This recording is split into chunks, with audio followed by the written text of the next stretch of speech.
একটা গুলি করলে একটা সরে বাকিগুলো লড়ে না, সেই লড়ে না লোকগুলো ছিলাম আমরা মাননীয় স্পিকার, যার কারণে আমাদেরকে তারা ভয় পায়।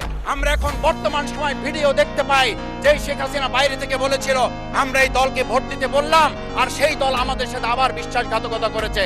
আমরা সেই শেখ হাসিনার বক্তব্য শোনার পর আমরা কাউকে আজকে এখানে বলতে শুনে নাই শেখ হাসিনার ওই বক্তব্য সঠিক নয়। এই মানুষ প্রতারিত হয়েছে, বেইমানি করা হয়েছে।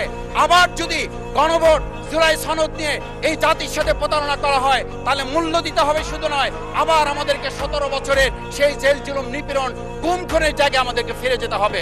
আমি মনে করি পরিষ্কার বক্তব্য, গণভোটের প্রতি সমর্থন না জানিয়ে জুলাই সনদকে যদি আজকে ইগনোর করা হয় তাহলে আমাদেরকে কিন্তু আবার সেই গুম খুনের আয়নাঘরের দিকে আমাদেরকে ধাবিত করা হবে। আমি মনে করি গণভোটের বিরোধিতা করার অর্থ হচ্ছে আমরা আয়নাঘরকে সমর্থন করতে চাই। গণভোটের বিরোধিতা করা মানে হচ্ছে 70% মানুষকে আমরা অন্যায্যভাবে তাদেরকে আবার ধিক্কার জানাতে চাই।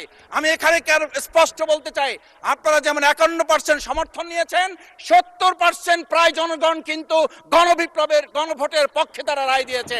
আপনাদের চেয়ে সেই 51%-এর তুলনায় সেই 70% প্রায় গণভোটকে যদি আপনারা ইগনোর করেন তাহলে আমি বলবো আমার বাউফল, আমার পটুয়াখালী শুধু নয় গোটা বাংলাদেশ আবার জেগে উঠে গণভোটকে তারা কার্যকর করতে